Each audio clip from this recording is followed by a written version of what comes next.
Hace unos días escuché una frase y es que no todos los crímenes dejan sangre, algunos dejan tinta.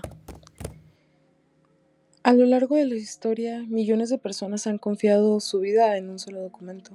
Dígase contrato, testamentos, identificaciones, firmas, pasaportes, cheques. Un simple papel puede representar dinero, propiedades, libertad o incluso una identidad completa. Pero existe algo inquietante, algo de lo que muy probablemente no somos tan conscientes, y es que un documento puede parecer completamente auténtico y aún así ser completamente falso. Bueno, detrás de muchos fraudes, robos de identidad, estafas millonarias, desapariciones e incluso casos relacionados con delincuencia organizada, existe una disciplina capaz de descubrir la verdad, una rama que realmente está algo oculta, diría yo bastante silenciosa, de la criminalística. Muchas veces es olvidada, pero realmente es fundamental para la justicia, sobre todo para nosotros. Así es, hablo de la documentoscopía. Pero, ¿qué es la documentoscopía? Bueno, la documentoscopía es una rama de la criminalística encargada de analizar documentos para determinar si son auténticos o son falsos. Estudia, principalmente las tintas, los papeles, las firmas, los sellos, escritura, alteraciones y métodos de impresión. Su objetivo es bastante claro. Lo que busca es detectar los fraudes y descubrir manipulaciones ocultas. Actualmente esta disciplina es utilizada por principalmente fiscalía, bancos, tribunales y laboratorios forenses, porque muchas veces en ocasiones la evidencia más grande o más importante no tiene que ser precisamente un arma. Muchas veces se encuentra en una firma, en una mala letra, que quizás no podríamos sospecharlo tanto a simple vista. Pero para hablar de una disciplina tan extensa y tan amplia, creo que tenemos que ir desde un principio y partir entonces de una pregunta que creo que es muy importante y es ¿cómo llegamos aquí? Tenemos que comenzar por la Grecia antigua, exactamente al siglo IV a.C.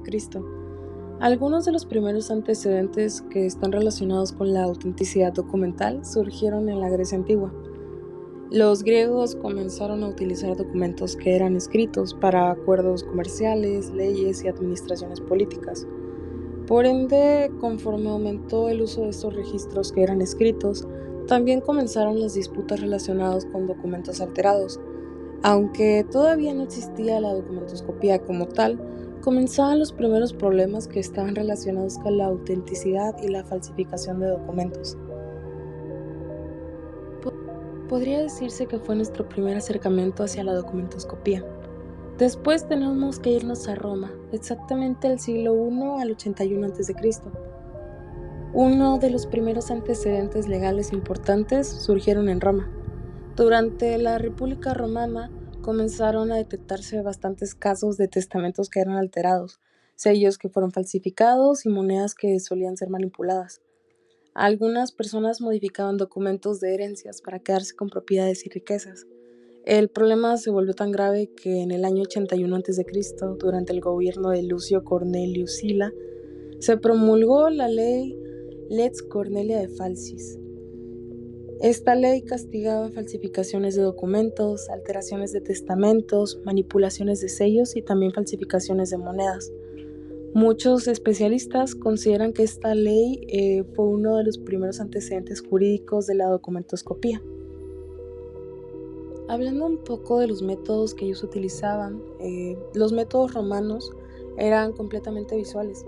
Las autoridades analizaban la escritura, la tinta, los sellos y marcas hechas a manos, porque incluso hace más de 2000 años los documentos ya podían ser utilizados para mentir.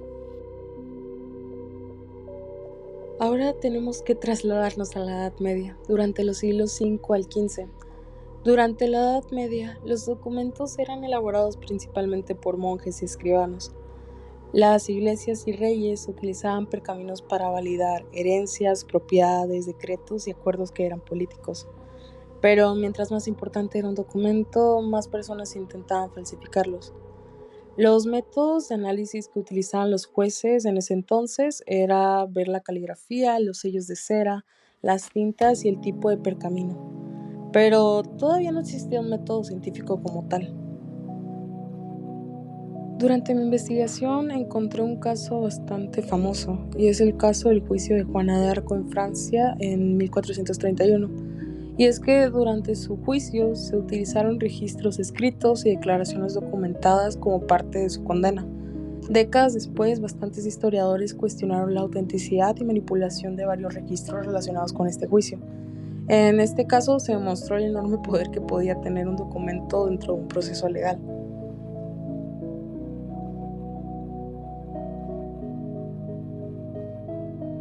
Siendo este uno de los ejemplos más famosos que encontré.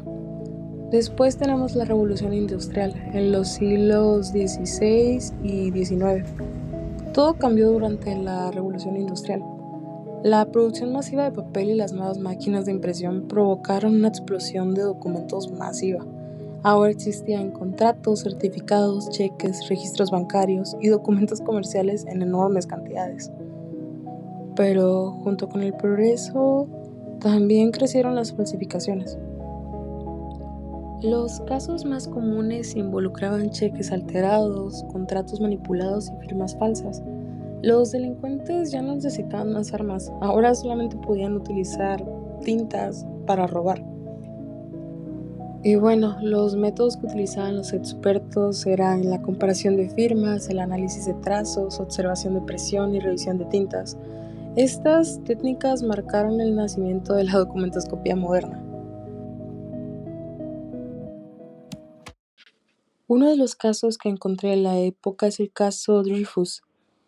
Fue uno de los casos más importantes para la historia de la documentoscopía. Este ocurrió en Francia en 1894. El capitán francés Albert Dreyfus fue acusado de traición basándose en documentos escritos supuestamente por él. Sin embargo, especialistas detectaron irregularidades en la escritura. Años después, el análisis documental ayudó a demostrar que las pruebas habían sido manipuladas.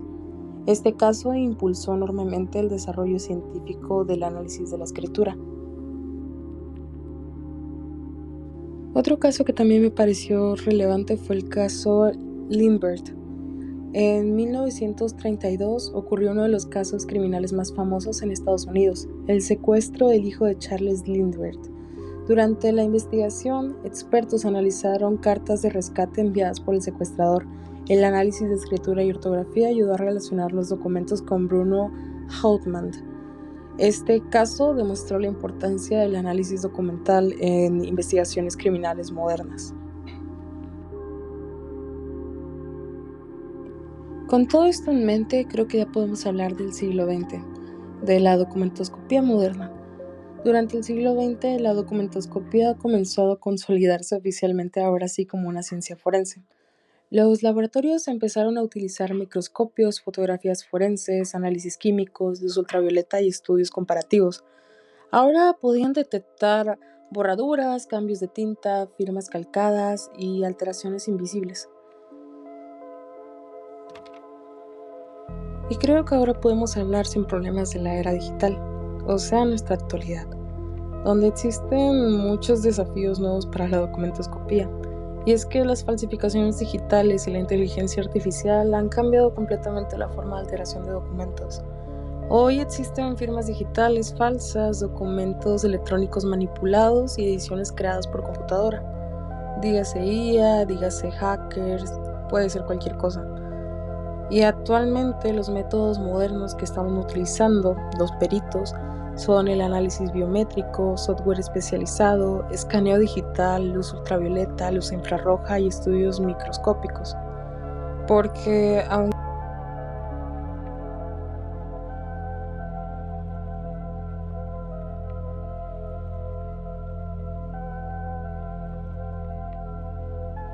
ahora creo que es importante hablar de México. Y es que en México la documentoscopía es utilizada en investigaciones relacionadas con el fraude, el robo de identidad, corrupción, falsificación documental y delincuencia organizada. Las identificaciones falsas pueden utilizarse para abrir cuentas bancarias, realizar estafas o asumir completamente la identidad de una persona ajena. Incluso algunas redes criminales utilizan documentos falsificados para mover dinero, ocultar las identidades de personas o también realizar actividades relacionadas con la migración ilegal.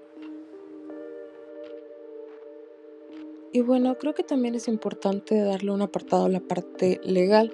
En México, falsificar documentos sí es un delito. El Código Penal Federal, especialmente en los artículos 243 al 246, sanciona acciones como falsificar firmas, alterar documentos, modificar información oficial y utilizar identificaciones falsas. Dependiendo del caso, la sanción puede incluir multas y prisión. Con esto creo que podemos darnos cuenta que la documentoscopía ha evolucionado durante siglos, porque mientras el ser humano avanza, encuentra nuevas formas de crear documentos. También encuentra nuevas formas de mentir, porque en ocasiones el crimen perfecto no se oculta con violencia, se oculta en documentos aparentemente normales.